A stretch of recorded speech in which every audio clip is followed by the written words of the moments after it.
not just come in there and look for knockoffs, and that's not the case. You know, I'm actually a sharp, smart fighter. So, well, I'm here. Who wants to fight me?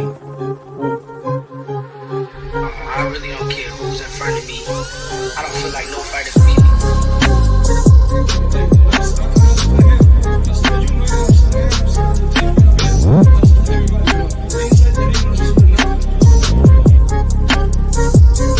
My goal is to demolish everybody, to be honest. Everybody that's in my way.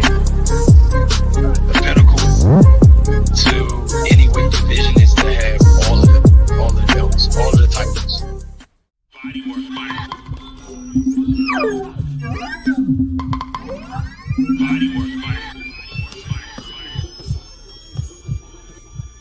Welcome to Body Work. Welcome back. It's Michael Rogers. Welcome to Body Work Boxing. It feels so good to be back. I actually had to step back out. I had to start doing my lives again, man. And always, you know, it's always my opinion that when I'm not going live, man, I'm not doing what I'm supposed to do. It's enough irresponsibility. It's enough selective amnesia, convenient amnesia. They about the same. It's a lot of people that like to forget facts, you know what I'm saying? But what I was going to do today is pretty much bring people back down off of a high horse with the horse, you know, no pun intended. But I do want to talk about a Trojan horse. I want to talk about a Trojan horse because I think that a lot of people really don't salute the Pop Smoke. Salute. I don't really think that a lot of people are really looking at everything from a real broad perspective on this. And the whole time I've been thinking about this concept in my mind as to how I could relate it to people that's listening and waiting and watching. Because I see a lot of conversation in boxing. It'll put a lot of people in a lot of compromising positions. It'll put a lot of people in positions to where you'll feel uncomfortable if you speak out. If you say something about certain things, it'll make you feel real uncomfortable. But the only thing that came to mind was the story of the Trojan horse. And people are like, oh no, but it's like, no, you got to understand my history. You got to understand where I come from, like me as a man, like me as a person. Like you got to realize what's part of my DNA. When I was 17, I went and left and I fought in the Army. It was not to be patriotic. It was because I didn't like what was going on in my environment. Being born in D.C., raised in PG County, Maryland, and just seeing what was going on and catching on to just seeing a lot of things. My cousin getting pregnant when we was in the 6th grade. And having a baby, and we was doing some of the same things, like me seeing my little cousin get killed in the drive-by, like me seeing like so many different things at an early age. I was just like, going to college right away, I'm not sure, but let me go to the Army. So it was not really me being patriotic, it was more of me being like solution oriented. Hey, I can relieve some pressure off my mom, a single parent who raised me and my sister on her own.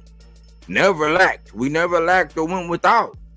We might not have had everything that we really wanted in our heart's desire, but I never lacked. My mother always, and my birthday is on the 20th. Christmas was on the 25th. She never got it confused. When I look back at the numbers and I look back at everything she was doing and I look back at the economy and what rent was and the area we was living in and what she was actually making, I was just like, how did she make that happen? She was a superhero. So I don't really get down on all the, you was raised without a father and all this. People say that in an effort to be part of a pack. People say that to be part of cause that's like and salute to the older gentleman that I first heard dignify or signify or clarify what this term was. It's called virtue signaling. Like when you want to put out a message to actually, it's almost like the Care Bear doing the Care Bear stare when he ripping open his chest and he pull it back and that big pink heart come out. It let all the other people know that you all about love. And they ain't got to be right in your close proximity. It's called virtue signaling. And there's a lot of people that are doing a lot of virtue signaling right now. So I don't know. Again, I don't know if it was my part of my DNA or whatever, but me going straight to the Army when I was 17, right out of high school, a month and a half after I got out of high school, I was in basic training. And then from there, I never looked back. I've been out and about, living life. You know what I'm saying? I've never been locked up. I've never did no time. You know, and then, so in all sense of the word, I'm a square. Because I ain't never did no time. Salute Cookie Monster with that body work. I ain't never did no time. You know what I'm saying? But I consider myself a real one. Why? Because I never did no time. And I actually contributed to the nation. Like I served with a purpose. And I saw what happened to me as somebody that served and went for a greater good and for whatever selfish purposes it was for me. Because I was like, well, shoot, I ain't ready to go to college. I went on to get a degree. Don't get me wrong. I went on to get a trade school certificate. I went on to get my CDL. I went on to get my crane certification to operate cranes. I went on to go and do many other things, insurance licenses and all that. I've been in business in pretty much almost every aspect of the rainbow when it comes to business, or should I say spectrum, because rainbow is not really a popular term in today's day and society. But maybe it might be the military and me who tend to gravitate towards these war stories. And the only thing that came to mind was the Trojan horse. See, what people don't really realize right now is everybody like, oh, because, you know, I would be considered a hater when I'm saying, hey, man, what's going on right now? And the way boxing is shifting right now, it's not going to be for the greater good. Why you say that, Mike? It's not going to be for the greater good. We are living in a day and time right now where people enjoy instant gratification. The moment. They like living in the moment. They like going with who's winning. They like going with who's, you know, is perceived as doing the best and this and this and that. Well, we always see that in hindsight, when hindsight tend to be 20/20, we always see in hindsight that that's not always the best course.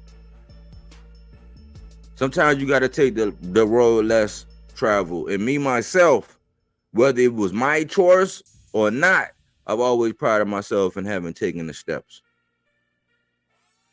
If it's 3 floors, why not take the steps? Why not get that workout on?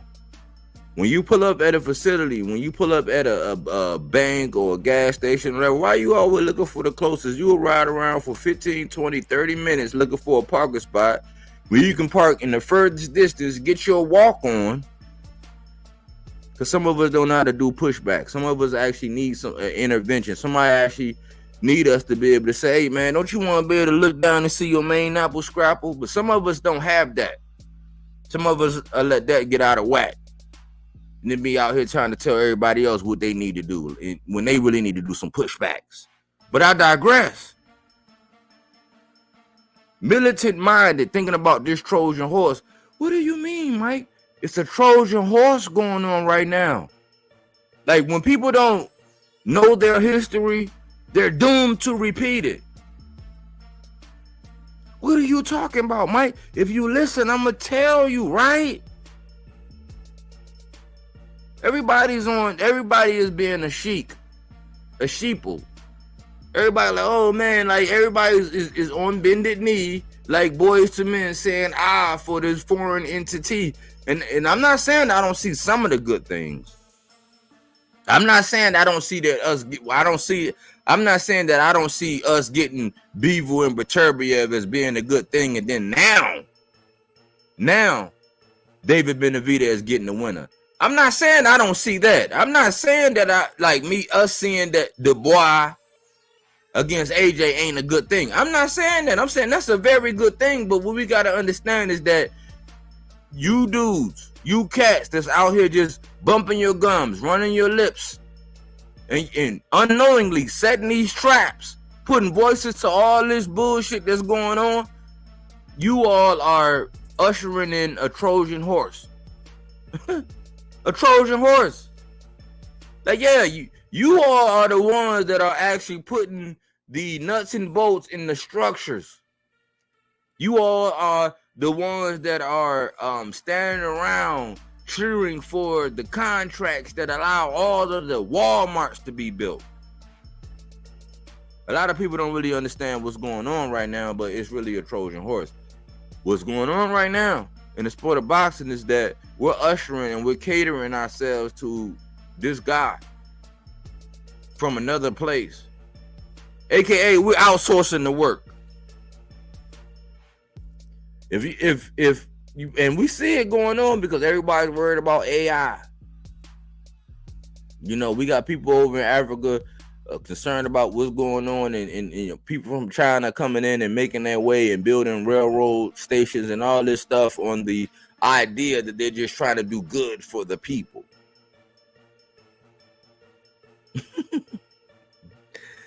People who don't know their history are doomed to repeat it. And I'm sorry if it hurt your feelings. I'm sorry if this ain't gonna go down. I'm sorry if this is gonna feel like some of that castor oil. That castor oil.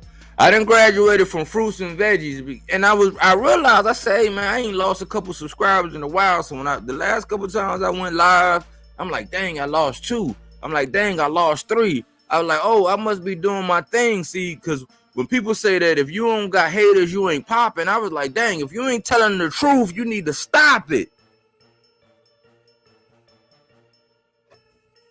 I started looking at everything. I started saying, you know what? All of this stuff is a Trojan horse. And they'll always get a token. Like, even if you look at my offer, and when you look at how they were actually able to get people to get on boats time and time again, and according to the numbers, these crazy numbers, anywhere between 2 and 50 to 60 million people were able to get exported from the Ivory Coast over to the United States. You trying to figure out, well, how did it start? What did they do? Oh, they knew some people that they knew. Yeah, you'll get a couple good faces, a couple good people to pioneer, and then you'll just follow suit. I told y'all this ain't gonna be no, hey, if you want to outsource the work, okay, cool. That can apply at any level. That's on the street level. That's on the practical, economic, working class, labor force level, corporate level, even on a professional level. Even when you're dealing with entrepreneurs. Eureka! Why are y'all so concerned with putting a stamp on outsourcing the work? But we got a history of it. And since I like going to the gun range. I like actually going to the gun range, aiming center mass, and not making any adjustments except for my aperture. I'm not going to change the way I aim. I'm just going to adjust my aperture, and then I'm going to zero in. I'm going to hit my target. I'm going to tighten up my shot group. I don't know. I've been the basic. Have you? Because if you don't know how to do that, then it's going to be foreign language to you. But I got to break it down. I got to slow it down. The Trojan horse is a story from Greek mythology that tells us how Greek soldiers used a giant wooden horse to take the city of Troy after a 10-year siege.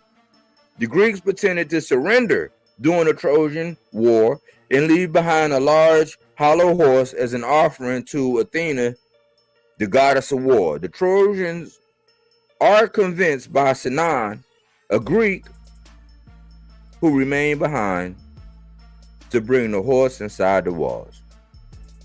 At night, Greek warriors emerged from the horse and opened the city gates to allow the rest of the Greek army to enter. The Greeks sacked Troy, killing the men and taking the women captive. Yeah! Salute to his twin. Salute. We doing that body work.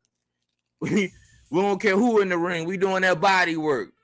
You know what I'm saying? We don't even care, but the story of the Trojan horse just keep coming to mind because we keep looking for these foreign saviors. I was looking at all this shit that's going on with Jake Paul and people want to gobble nuts. And I applaud what he's doing as far as getting boxers paid, but he's a Trojan horse. He's making a farce out of the sport. I salute Sheik for actually getting us some big fights, but he's a Trojan horse. I don't care how you say it. Like, you want to outsource all the foreign work and everything that you all blame Al Heyman for and everything that was going on at the PBC. You all are jumping on board for another person on foreign soil to have control over all of that. And y'all don't even see what the fuck is going on. Nobody see what's going on.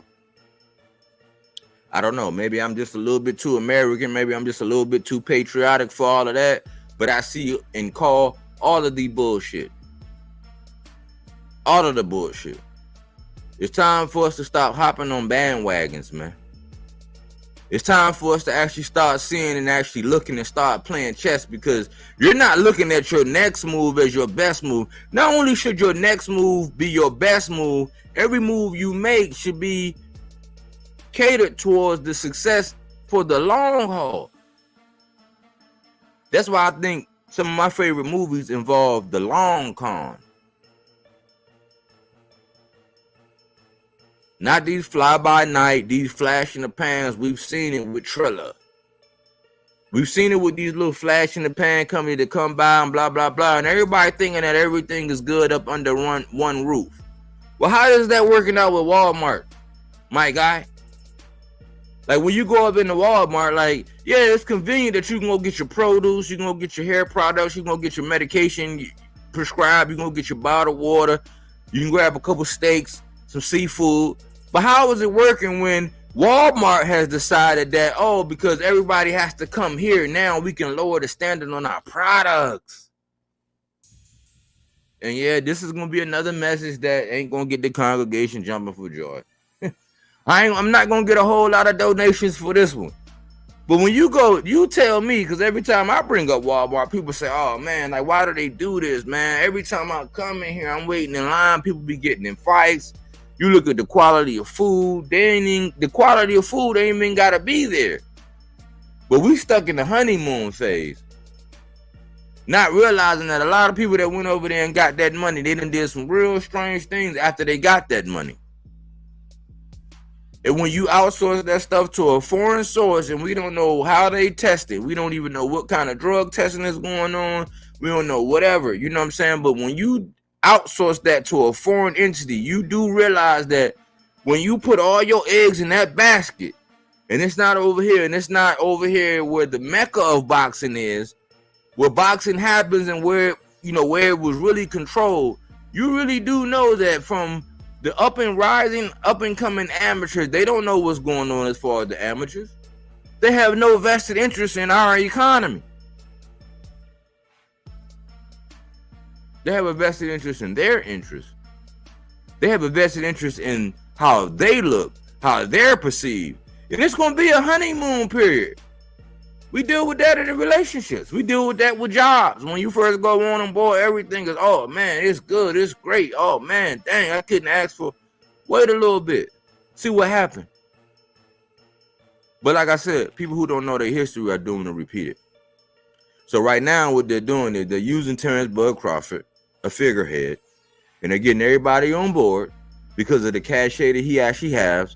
And we have a whole lot of revisionist historians coming out, advocating, shoving it down everybody's throat and pushing it like, playing the ha game. That's why a lot of us, we don't rise high in the ranks. Why? Because any little part of seniority, any little part where they entrust or bestow or instill any kind of power or privilege in us, we turn back and look at people that was either neck and neck with us, or people that were side by side by us, or people that were slightly below or slightly above before the transition, and we scoring at them.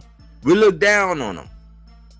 We say, hi, that's why you down there. That's why we never get nowhere. That's why we never get anywhere. We only rise but so high, because the minute we get some power, some rank, some structure, some know-how, some influence, we're going to take it and turn back and listen to the rap. Listen to the rap music. Listen to people online. Listen to anybody who has made or have achieved or done anything. What they do is they turn around and they shit on the next man that was either right parallel with them, slightly below them, or slightly above them, but because they got that bone. They was that dog that went and got that bone. Now they want to turn around and shit on everybody else. We got real live, real time people out here acting like Earl Spence wasn't the reason why we got the fight. We got people that are actually ignoring the total fact that Bud Crawford was on Akin Barak's show talking about he don't know if he'll take that fight, and that fight is behind him. We act like people didn't know that Bud Crawford was running around saying he didn't know if he wanted to fight. When Earl got in an accident, then he came out and said, oh man, Earl need to pull his panties out. We got people that's out here acting like Earl didn't go out and get 3 straps. Who else was going to go get him?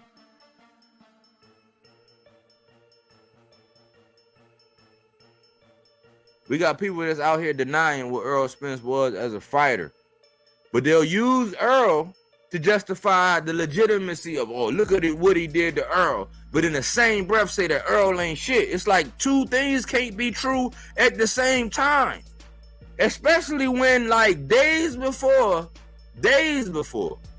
I'm talking about days before, I believe it was the Kell Brook fight, Bud Crawford came out and said, yeah, I might not have had the name to legitimize me, but I still was able to complete X, Y, and Z. It's like, yes, we don't knock the accomplishments, but we got your own words. We got you on camera. We got you on film saying that you didn't have the big names days before you fought Kell Brook. And then when we look at it, we like, okay, well, after you fought Kell Brook, who did he fight? Sean Porter and Errol Spence. That's all we get. And so now people out here, they on their flex side, they on their A side emoji, you know what I'm saying, feeling real good, but they don't really realize what's going on, man. I'm looking at the bigger picture. Like, anybody who make a bet, anybody who actively make bets every week, like myself, I bet on fights, I predict fights, I do all of that. But anybody on a regular basis that's in the sport of boxing, consuming the sport of boxing, making picks, taking bets, all this, you're going to be wrong. But it's like a lot of people that when they win, they like to show their ass. They act like they never been nowhere. You can tell the people who never won no championship. You can tell the people who ain't never succeeded in life. Because the first time they get a victory, they're going to stand at the top of this cliff. They're going to bend over and they're going to show their ass. I'm just appreciative that I see who these people are at the level that they are. We all don't need a savior, dog. We all ain't sitting around waiting for no Jake Paul, dog. We appreciate Jake Paul getting the female boxers paid and all that, but we can separate that and say, look, we appreciate what he's doing and how he's putting boxers on, but we can also say that he ain't no real boxer. And the minute he stopped getting people to take dives and start fighting real boxers, he gonna get his ass beat. Because you can't microwave boxing.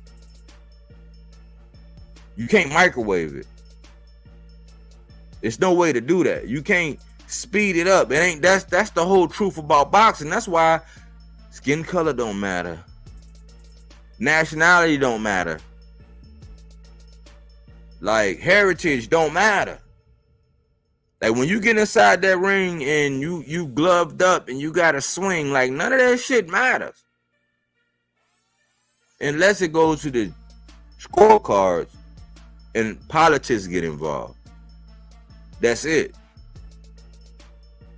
That's why I tend to like the guys that can figure their guys out, figure their opponents out, and end the show. And in my boxes to watch forever, Terrence Bud Crawford has been known as the closer. So to say that I would hate somebody like Bud, never. He's the closer. If you don't belong in there, if he gets you hurt, if he sense blood, if he smell blood, He's going to close faster. That's what I recognize him as. But I'm not going to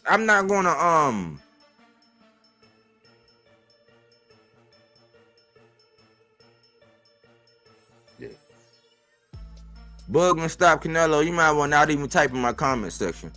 You might as well wait till I put out the link and then hop on, because every time you put some shit up here, I'm going to delete it. I'm sorry. This ain't the time. This not a channel where you want to troll. You still stuck on Earl. You still stuck on Bud beating Errol Spence like all the rest of these dumbass fans. But don't want it. But out here shitting on Errol Spence in the same breath. Earl might not be the same. That's a fact. I seen him. I don't think he can beat Fundora, and I'm an Errol Spence fan right now.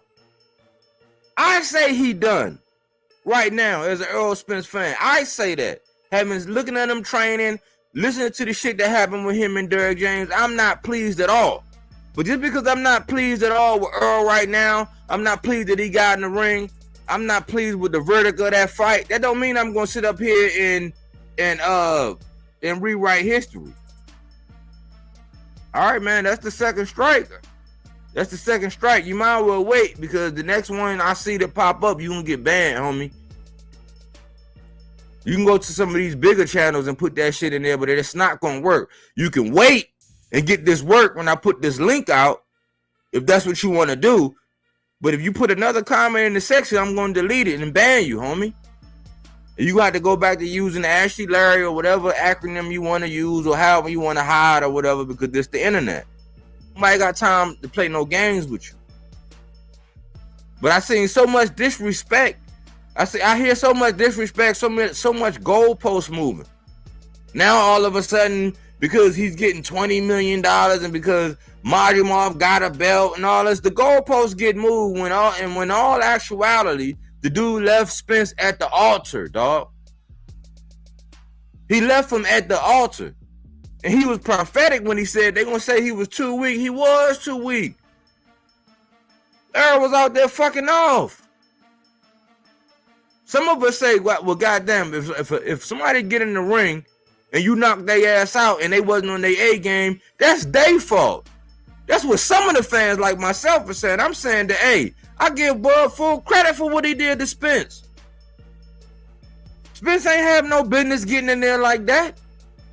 Bud did what he was supposed to do. I'm not going to knock Bud for that. But you ain't going to sit up here in one breath and say Spence ain't shit when you elevate Bud to be the creme de la creme and the number one and the ultimate warrior. When we look back at his resume, and like I said before, he fought Kell Brook. He said that, yeah, I might not have all the resumes or the names to legitimize myself, but once I get that, I'ma prove it. He did it when he got in there with Spence, but still, that don't negate all the bullshit he did before that. But because he winning, you know what I'm saying? Like on some that's what we do, man. Especially people that look like me, we do that, man. We get one small victory, climb up to the toppest thing that we can, and we bend over and we show our ass. We gloat. We say, why? Because societally, out here in society, we've never got the appreciation or recognition for what we actually bring. And that's cool. That's cool. I just want to warn y'all that it's a Trojan horse out here. You can think that everything that glitters is gold. You can think that, oh yeah, man, this is good and that's good. But if in any other thing, like you ask people in Pittsburgh, where they mine steel and coal and do all that. You ask anybody, any kind of industry, any kind of plant, any kind of textile plant, a rice plant, any kind of plant. What happened if you outsource the work? What happened if you outsource the work? And for people that's even out there in the streets, if the only place you can go to get the baggies,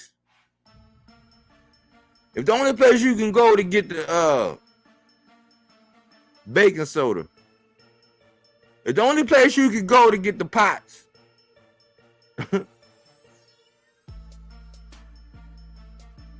the only place you can go is a place where you have no control, who's really running the show?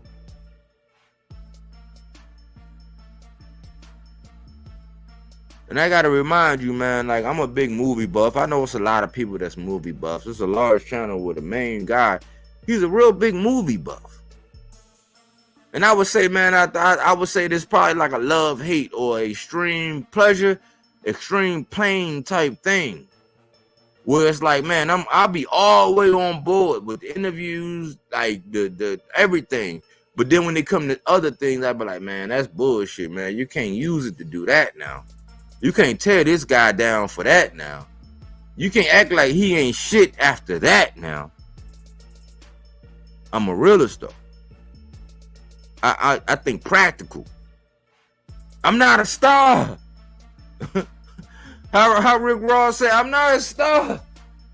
I don't think I'm a star. I'm not a star. Somebody lied. I got a in the car. Like, that's me. I'm not a star. I'm not going to act like I am. I'm not a star. I'm not a star. I'm the average guy. I'm the guy that get up and go to work every day. But I guarantee you, when I hang it up, I'll be able. I won't have a worry. I won't have a care in the world. Why? Because in real time, I'm handling business. In real time, I'm handling business. Everything is taken care of.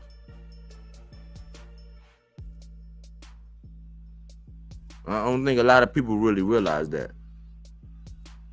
But they tend to live in a moment. They tend to get infatuated.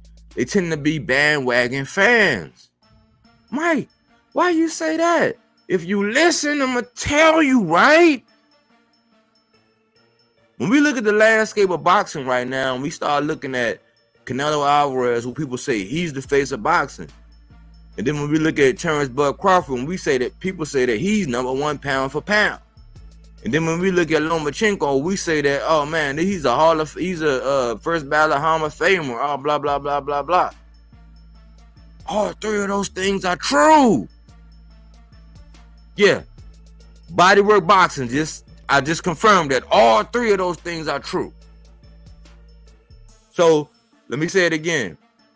All three of those things are true. So when you try to underestimate, when you try to undermine the fact that I gave these guys credit for what they are right now and what they mean to the sport, when you come up with some bullshit later on, I'm gonna act like I don't hear you, because I'm giving these guys the credit right now. Even I myself, I got Bud number one pound for pound right now. I myself have Lomachenko being the first ballot Hall of Famer right now, going straight in.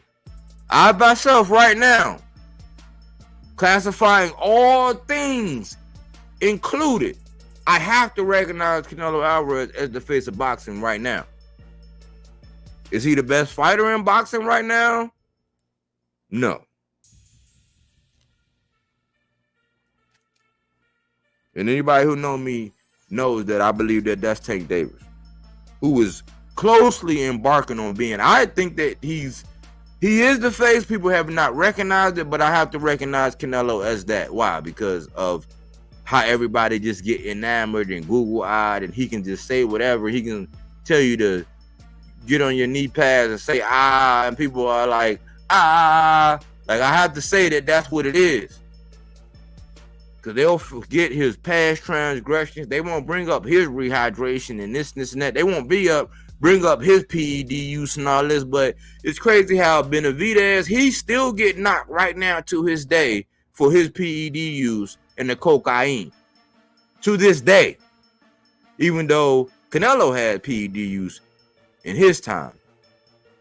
Tank, he's still getting knocked for missing weight and losing the bet on the scales, which Benavidez was the same victim too. You know what I'm saying? He's still getting that to this day.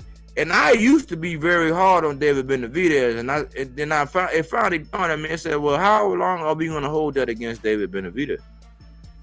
Because they conveniently leave that out when it comes to Canelo Alvarez. And how do people always bring up the fact that Tank, as the smaller guy, fighting the guy with all the disadvantage, always tend to bring up the rehydration and the weight clauses, but they failed to bring that up when Canelo Alvarez was infamous for doing it. I think at one point in time he had his own goddamn weight class, and nobody want to say nothing. Bandwagon fans, bandwagon fans, bandwagon fans, bandwagon fans.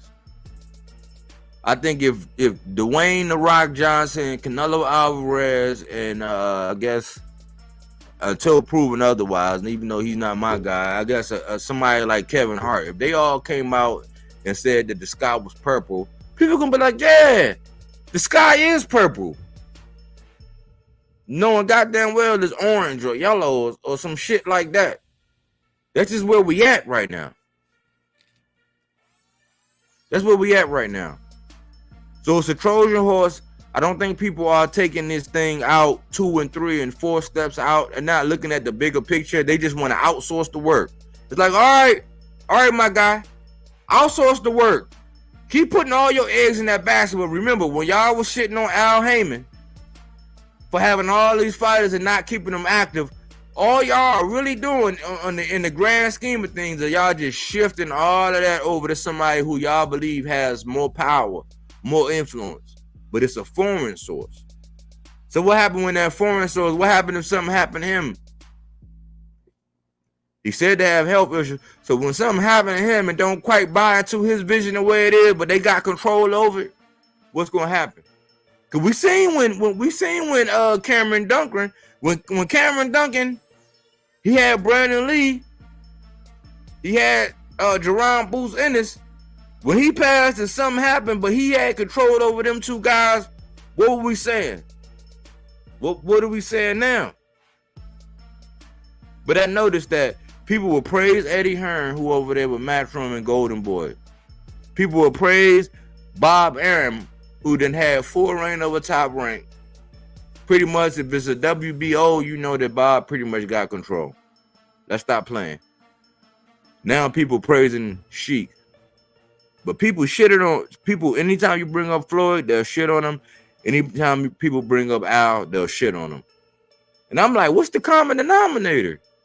The common denominator is something that's plain as the oxygen that we breathe that we need to succeed.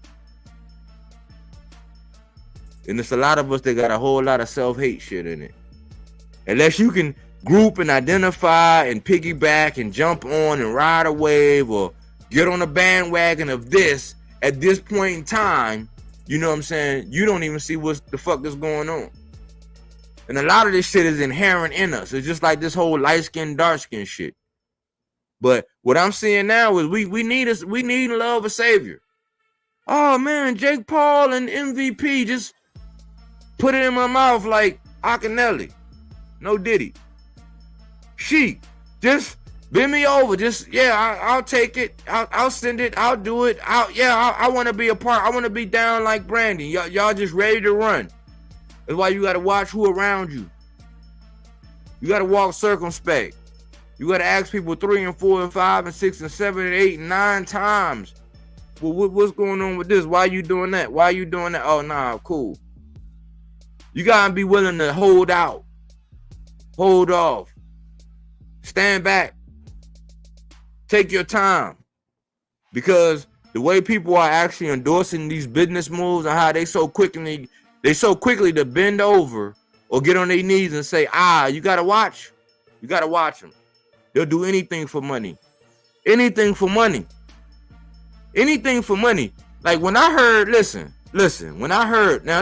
people try to make religion bigger than what it really is, but you gotta really think about this.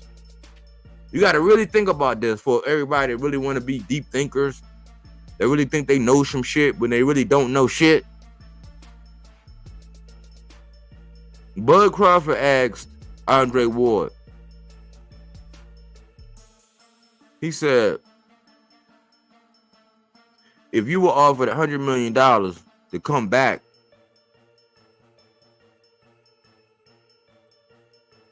you would. Why? Because that's how he thinks. That means he has a price. That means it's a number that he's willing to do something for. So Andre Ward, son of God, he responds, no, I would have to pray to God. Bud Crawford says, in my terminology, basically, you wouldn't have to pray to God for shit. You coming back for $100 million. I don't care what nobody say. What did that tell you, deep thinkers? That would tell you that the people that ride and think and believe the same way that Terrence Bud Crawford think and believes, that if it's $100 million on the table, your God will be insane to allow you to miss out on that kind of opportunity. But then each and every day we always say that money don't mean shit. Money don't do this. Money don't do that. This is just the concept of the bandwagon fan. People don't really realize that everybody has a price. We just sat here and we just witnessed how people sitting up here and maybe asking, how was Diddy allegedly able to do some of the things that he was able to do? How was he able to do that? Why? He had a big bag. If you ain't never been at the Waldorf Astoria, if you ain't never had front row seats at the MGM Grand, if you ain't never been able to go in the store, anything you motherfucking see, you able to pick off the shelf and put it in your bag and run up a tab, you willing to do anything.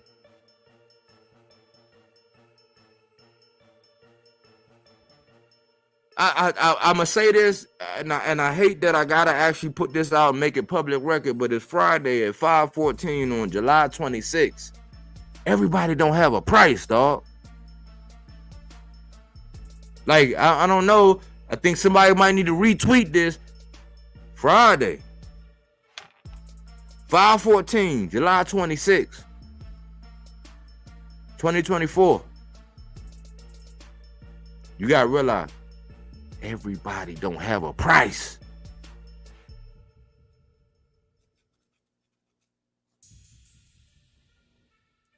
Remember when Big Worm told Smokey? He said, it's the principalities of the whole thing, Smokey.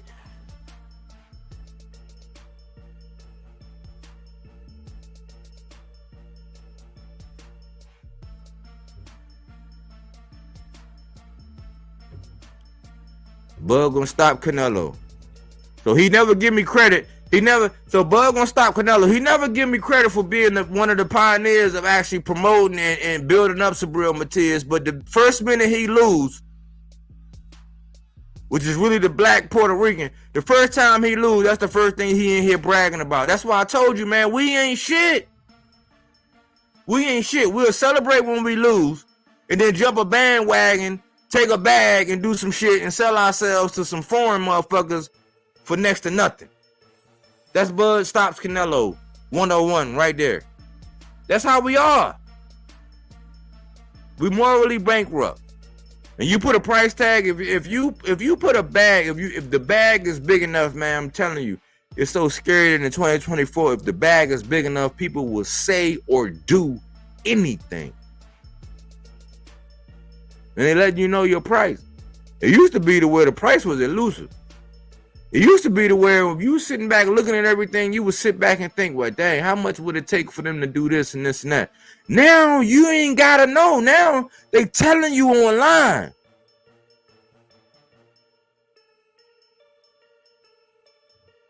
They telling you online.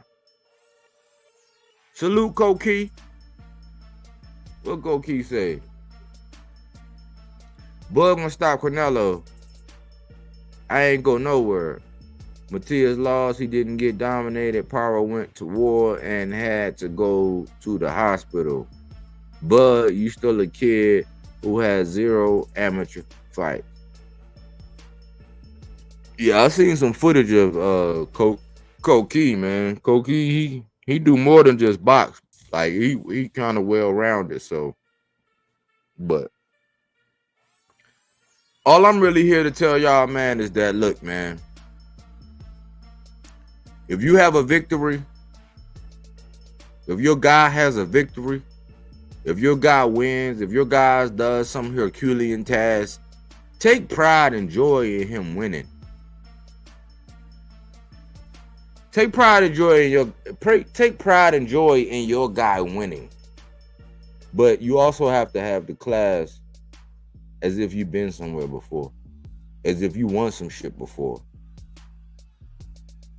Because it's a lot of shit that when people really put a microscope up your ass or a flashlight down your past, it's a lot of shit that'll have that ass damn near in the trash bag for the glass.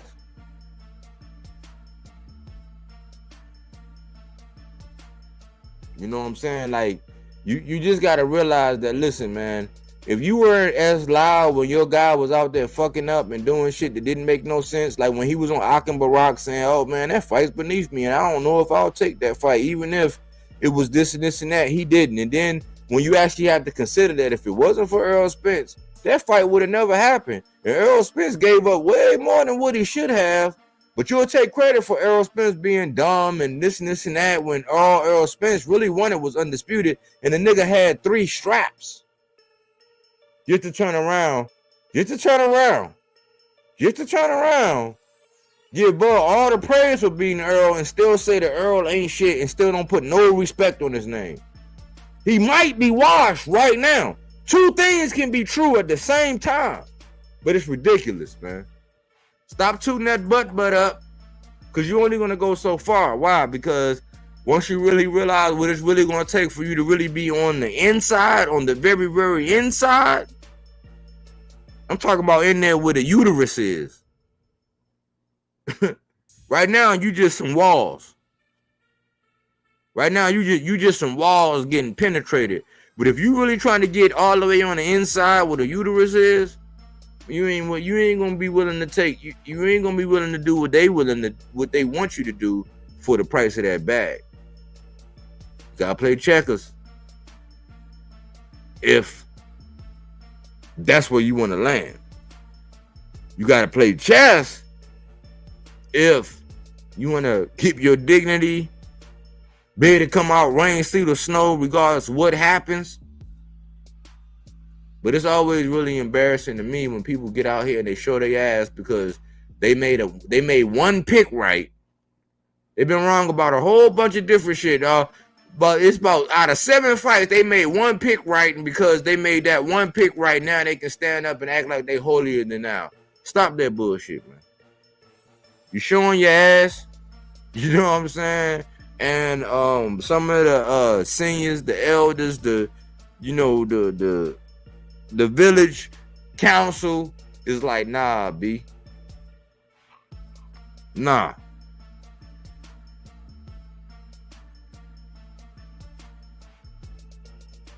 He said, Bud is another heinous sexual who was mad that I exposed him in the comments section. My bad, body work. Michelle Ali Rivera fight tonight at okay. Michelle would be a great opponent for Gary Antoine Russell or Matias.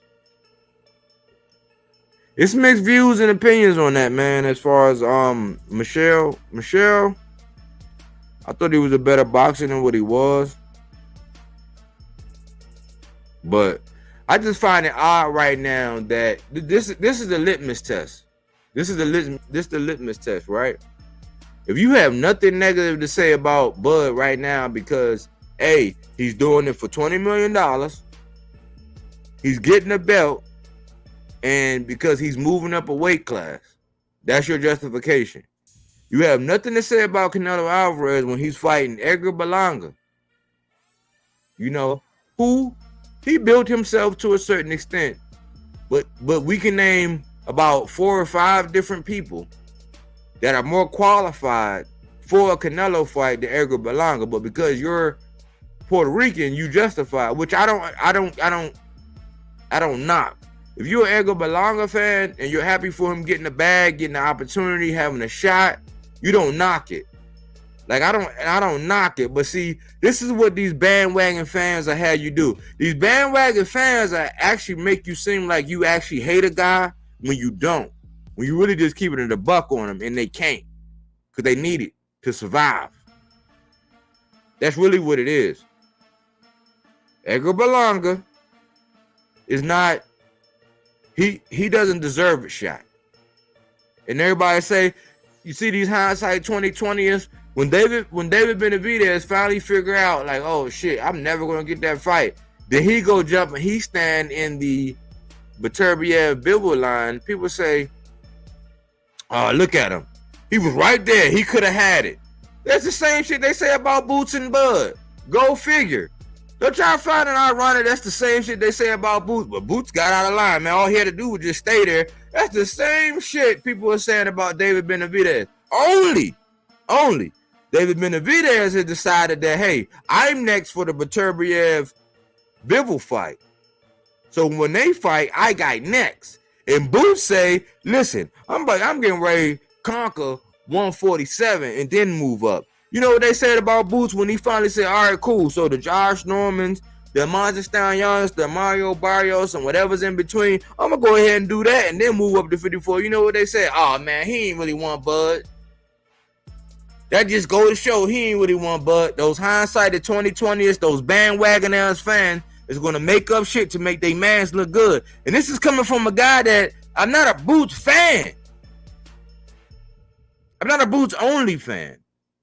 I respect his work, but I put him on the same scale as Devin Haney, whereas we never seen him with without all the advantages. I just know that, okay, as far as eye test, okay, cool. He looking like the next guy. He looking like the next guy. But they'll gaslight you and say, oh, man, you just the butthurt Earl Spence fan. Even though I don't agree with the Earl Spence and Derrick James shit. I don't agree with him moving trainers. I don't even agree with him getting a title shot, just like I didn't agree with Rolly getting knocked out and getting a title shot. They don't listen to none of that bullshit. They just want to dick ride their guy. But if you want to dick ride your guy, we got to be honest. Because I didn't even talk about Loma. Loma, right now, this present day time, after he stopped Kambosos, which legitimized Devin Haney. Kambosos legitimized Devin Haney.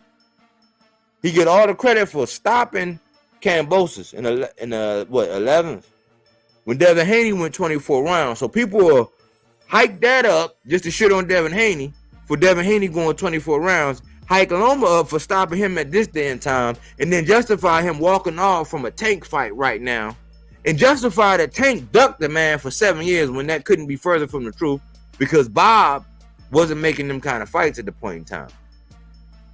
Bob wasn't.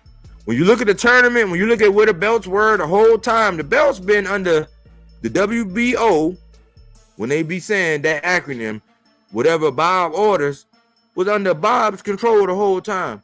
Tank been at the same spot with his day ones on the same side, and now it's all of a sudden it's all Tank fault. So I'm trying to get y'all to recognize a pattern. Like right now in this day and time when we really should be getting Canelo versus David Benavidez, Bud Crawford versus Madrimov, and Gervonta Tank Davis versus Lomachenko. People will gaslight you and tell you, oh, you don't know what the fuck you talking about. Oh, you just a butthurt fan. They'll say, oh, man, why you don't like, oh, man, why you hating on Berlanga, man? Oh, man, why you, man, anything to shit on Bud? Oh, man, Lomachenko, man, he was at war and he deserved to walk off in the limelight and this. It's like, yeah, but all that shit sound good. You just moving the goalposts. You moving the goalposts and you're a bandwagon fan. So when shit hit the fan and war go on and that motherfucking rocket hit that ship, you gonna be on the paddle boat on the first thing smoking. With whatever sounds the best. So if the nigga got a turban on or he got an MVP logo on, you gonna be on board. Holding his shoulders, you know what I'm saying, or hands around his waist, rolling out. Some of us gonna be right there trying to make sure that we can pass the ship up, even if we sink. We're gonna try to keep that motherfucker afloat. We're gonna try to triage all the survivors. And we're gonna try to revitalize and move on. Some of y'all just gonna jump ship on the first thing smoking. And guess where you gonna find yourself? Bent over in the open. I hate to be raw, I hate to be real, I hate to be rugged, but we don't really realize there's a Trojan horse going on right now, and we will sell ourselves up the river. Because when you actually look back at my alpha, when you look at how my alpha happened, the transatlantic trade, when you look at what happened, it was our people that sold our own people up the motherfucking river. That's what we're doing now. It just, the bag look a little bit bigger.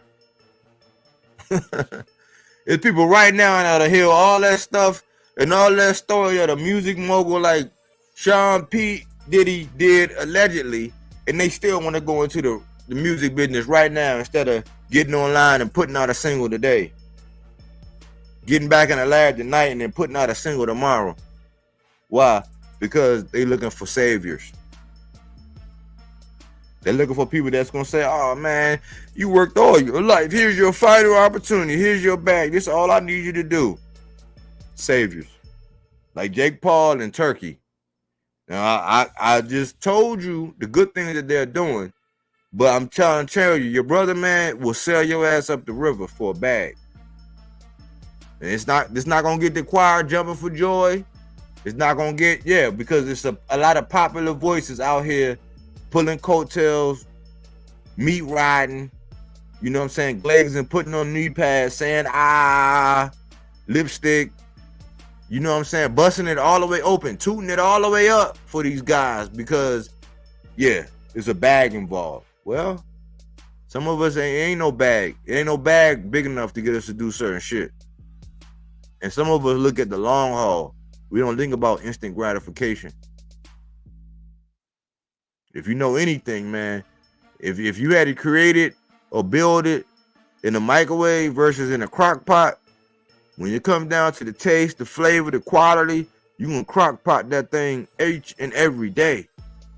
And you gonna say, fuck the microwave. But we in a microwave era. And this is what we got.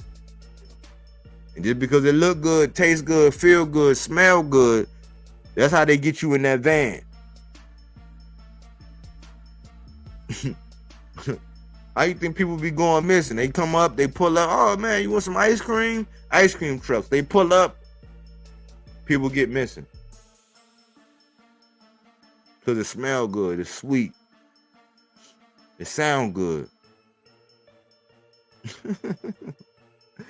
That's just where we at, man. It's a Trojan horse in boxing, man. And like always, in the vein of what I do, is I put stakes in the ground. I'm not here to be popular. I'm here to make points, put stakes in the ground, and make people think about what the fuck is going on. Why? Because over time, what the oppressor has been able to do is they've been able to get us to abandon our critical thinking skills. If it's shiny and it flash bright and it make a lot of noise and it smell good or taste good or feel good, you're going to cater to your flesh and you're going to jump all on it. But we know that everything that glitters ain't gold. And there ain't no price for some of us. Some of y'all, man, that's so easy, man.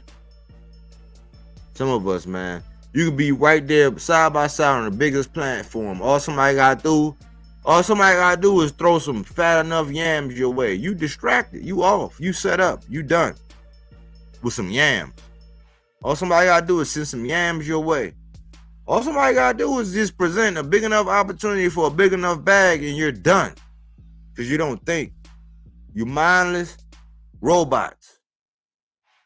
They need batteries in your back, starving for attention. No critical thinking skills. And I'm sorry.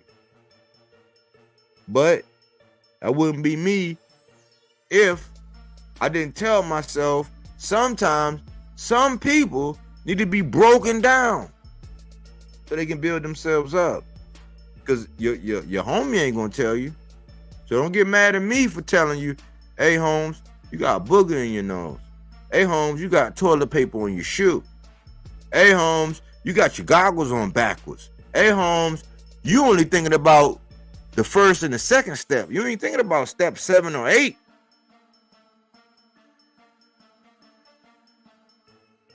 Why? Because you probably living check to check. Probably living check to check. You know what I'm saying? You probably living event to event or whatever to whatever when it ain't nothing stacked, ain't nothing saved, ain't nothing going on. So the first thing smoking, you tooting that thing up. But you never realize the consequences, man.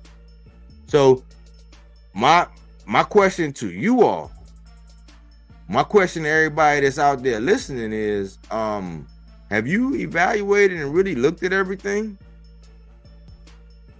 Like, were you really okay that Bud is fighting Marjamal, a guy who is getting all of this credit based off his amateur record?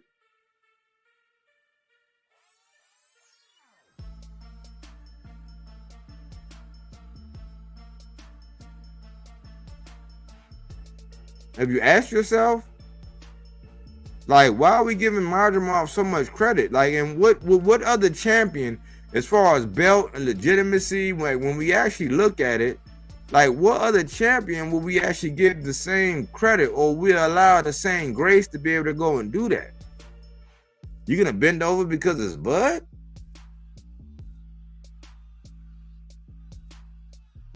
Like, really?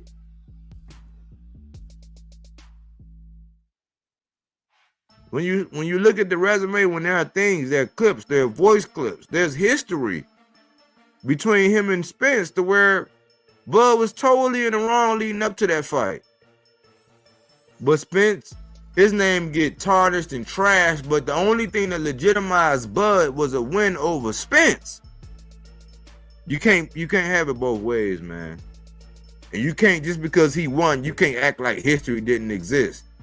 And I don't know what kind of grown-ass man, except for a faggot-ass fan, talking about kiss the ring.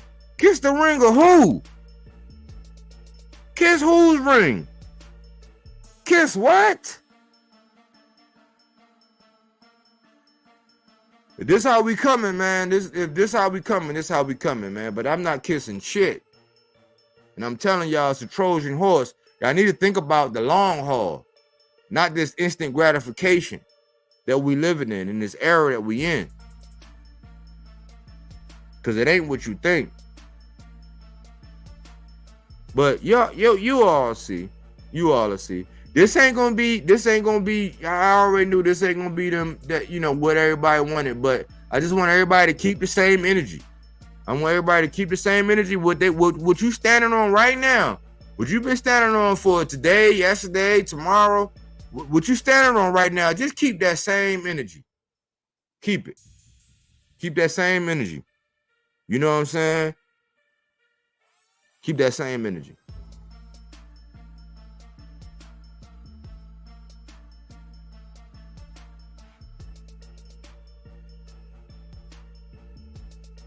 Because if we don't, we in trouble, man. People like to move the goalposts and do the typewriter where they slide left and then they slide right. They say one thing yesterday and say something different today. And then tell you crazy. That's gaslighting, man. That's gaslighting, man.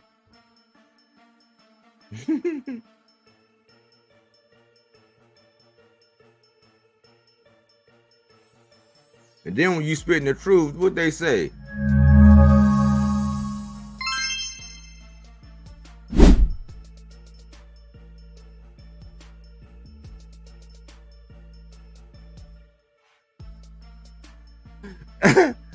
Oh man, it's like no, homie. You know what I'm saying? This more of a hobby than anything, but a hobby with the opportunity to be able to do other things. That's what it is for me. But I've realized, man, listen, It was about, I think it's been 2 years. It's coming up on 2 years now. It was a guy. I listened to his videos. I caught wind of his videos. I had been watching his videos for a couple months.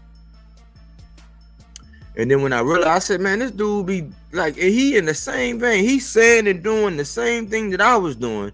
Now, I have been doing videos for a while. I said, he's in the same vein and doing the same thing that I'm doing.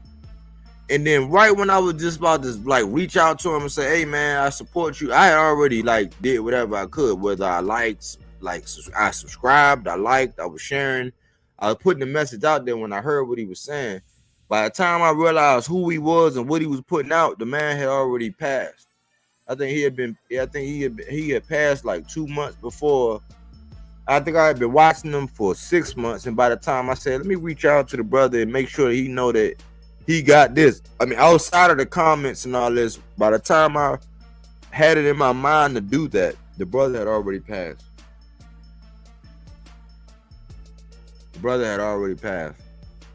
And ironically, he was from Baltimore too.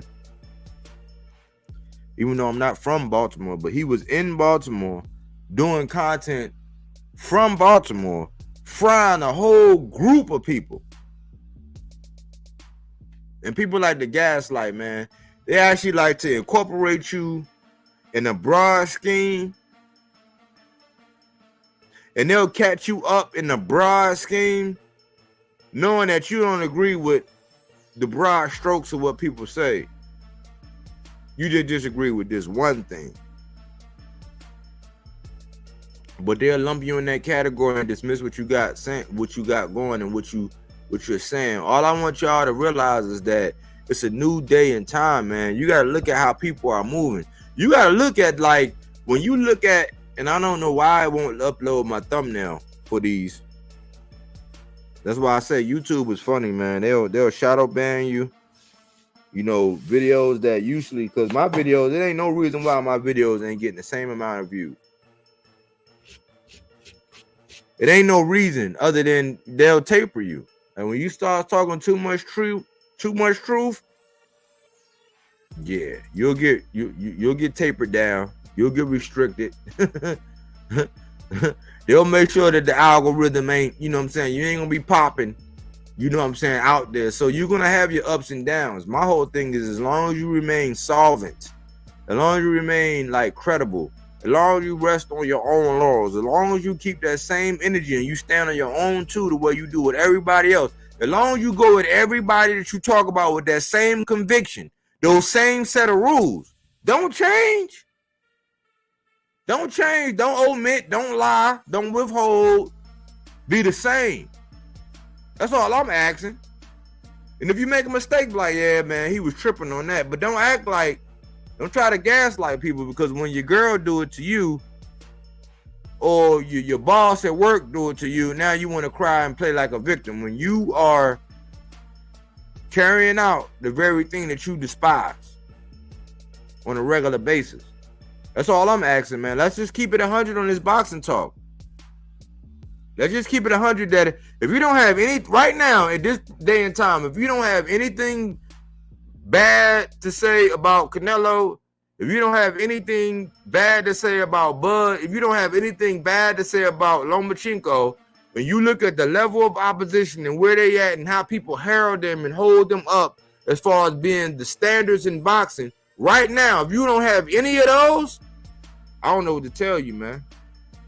I have no idea what to tell you, man. You are a bandwagon fan who are just going to ride the wave, and you're not going to say shit. So when something going on around you, some shit happening and going on, you just going to stand by and turn a blind eye when you know you should be saying something. You know you should have something to say, but you want to be down.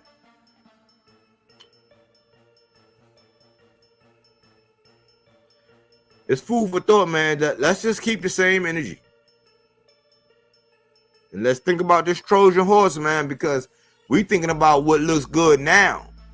But we giving all this authority to somebody that ain't even over here. We putting our mercy, we're putting ourselves in advocating for us to be up under the umbrella and control over something that's not even under our control over here.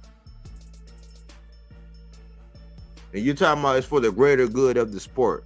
Okay, we will see how that pans out, because when Al had a big ass umbrella in which he transitioned over to Amazon, who could still do business before the deal, who could still do business, because that's how Amazon, Nadia anyway, being a top rank guy, fighting on ESPN, still was able to do stuff on Amazon.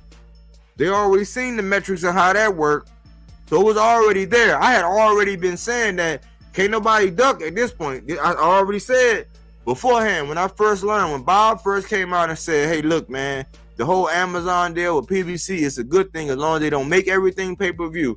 When Bob came out and said that, I said, oh, man, it's about to get dark for a lot of boxers. A lot of boxers ain't going to be able to duck and hide. You all are just happy that a foreign daddy, a desert daddy, got control. And y'all got on your knee pads and you're saying right now.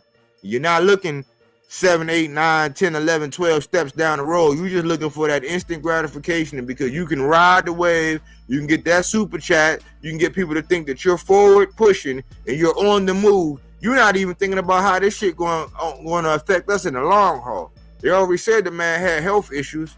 So if the next guy that's jump in and fill in, if he don't got the same vision as that guy, what the fuck gonna happen?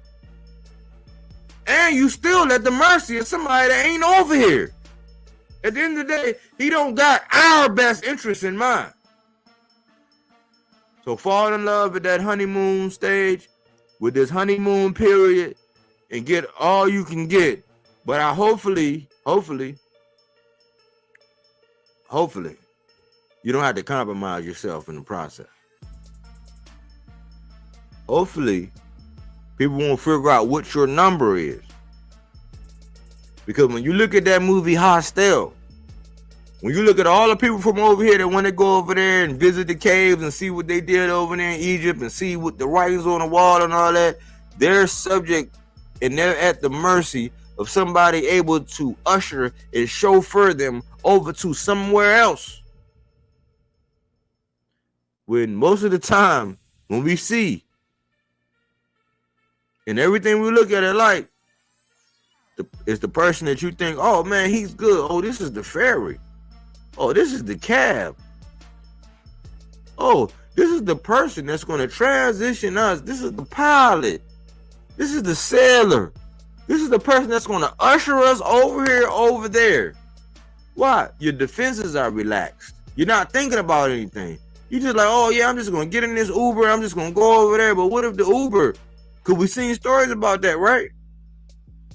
So we're just going to buy into the fact that this guy has the best interest in mind and all this, and he can advertise that, oh yeah, you getting this and you getting that. Like, yeah, to a certain extent, yeah, we're getting this and we're getting that, but you all are not looking 5 and 6 and 7 and 8 steps ahead, and you're not thinking about somebody who actually puts on a hard hat or has to wear a set of boots or has to get money from a company as a hard-working person. And I'm even hearing people actually saying shit like, oh, if you still a worker, then you can't. No, if you still a worker, then you see very much what's really going on. Because when people start bringing up AI, people start saying, how they gonna get AI to do this? And you start seeing AI take over. But then when you start outsourcing the work,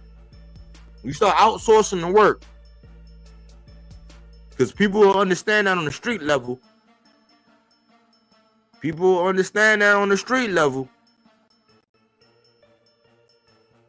When Papi Chulo come over, and now everybody want to get to work from Papi Chulo when you've been there the whole time. Now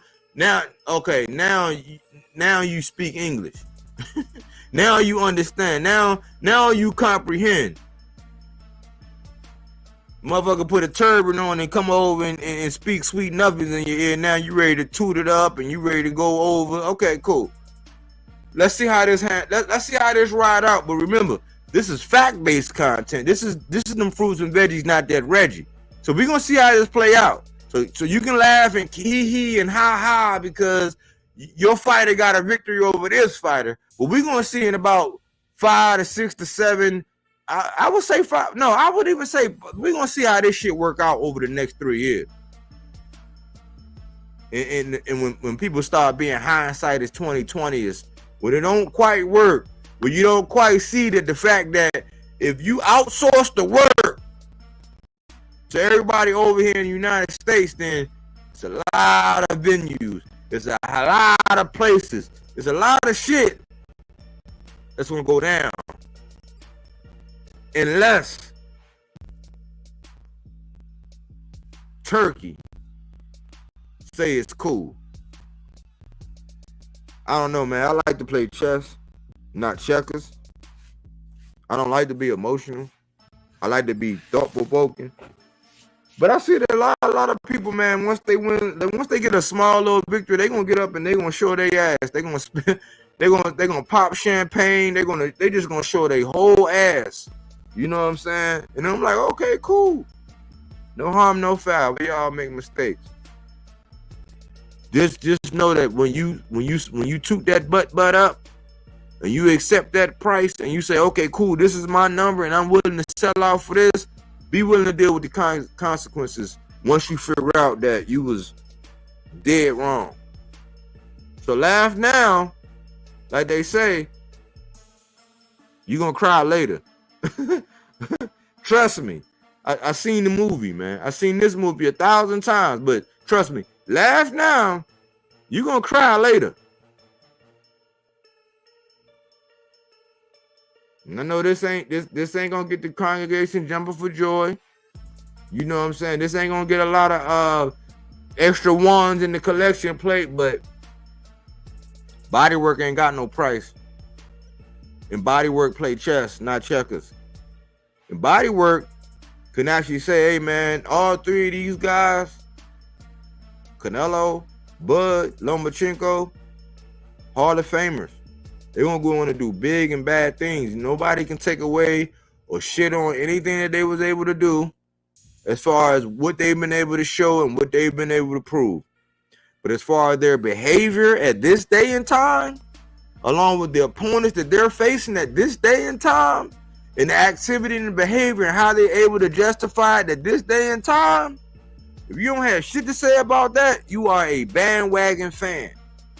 And you want to be down like Brandy. And you don't give a fuck because you have a price. You want to be part of the popular people. You want to be down, not the kid. And this is why I'm always going to have a voice. I'm always going to have a leg to stand on. And I'm always going to have some shit to shoot. Why? Because I got to look at the truth.